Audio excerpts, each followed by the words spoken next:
Bienvenue dans les 3 minutes de l'AFPRIC, un podcast pour les personnes concernées par la polyarthrite rhumatoïde et les rhumatismes inflammatoires chroniques.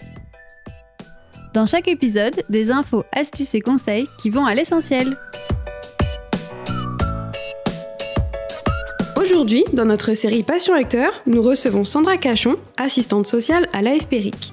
Elle nous rappelle l'importance de ne pas renoncer à ses droits lorsqu'on a un rhumatisme inflammatoire chronique et la manière dont le service Entraide de l'AFPRIC peut vous soutenir.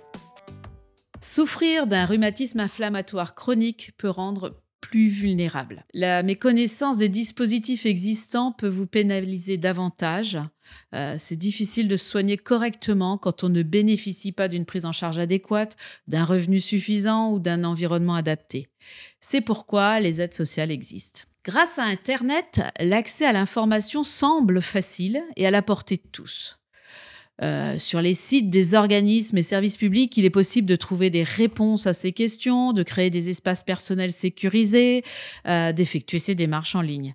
Ça permet de gagner du temps, de limiter les déplacements et de trouver rapidement un renseignement. Une étude récente de l'AFPRIC menée auprès de ses membres montre que pour 78% d'entre eux, Internet est la première source d'information pour connaître leurs droits. Mais l'enquête révèle que 13% seulement des répondants se sentent à l'aise face à leurs droits et que 27% se sentent tout à fait démunis. Aujourd'hui, ce n'est pas une évidence pour tout le monde d'accéder à Internet, à un clavier d'ordinateur, de faire ces démarches-là. Donc, je suis là pour vous accompagner aussi dans l'accès à Internet. Alors, comment expliquer tout cela ? La législation, en fait, aussi est très complexe.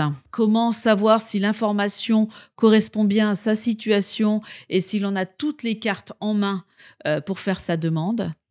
Comment trouver une prestation et ses conditions d'attribution si on ignore qu'elle existe ? Je pense notamment à la complémentaire santé solidaire. Comment s'assurer de transmettre un dossier complet qui aboutira lorsque c'est la première fois qu'on se lance dans une telle démarche. Je pense notamment à une demande d'allocation adulte handicapé qui passe par un dossier à MDPH très conséquent. L'attribution aussi des aides dépend de nombreux critères, paramètres, la sévérité et conséquences de la maladie, l'âge, la situation familiale et professionnelle, les revenus. Donc tout ça apporte énormément de complexité. 38% des répondants à notre enquête ont rencontré des difficultés pour bénéficier de certaines aides sociales. Parmi eux, 78% ont même renoncé à les demander. Pour nous, à l'AFPRIC, il est très important de ne pas renoncer à ses droits. Aucun malade ne doit être laissé démuni face à ses droits et ne doit perdre ses droits.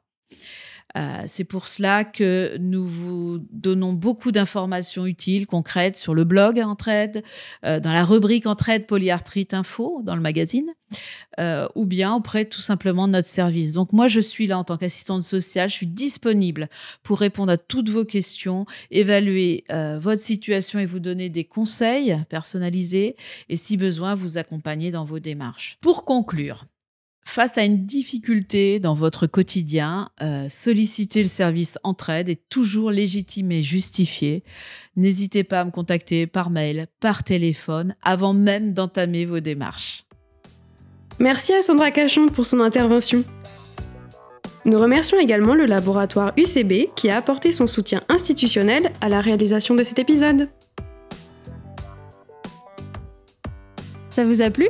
N'hésitez pas à vous abonner, liker et partager notre émission. Pour plus d'infos, rendez-vous sur www.polyarthrite.org.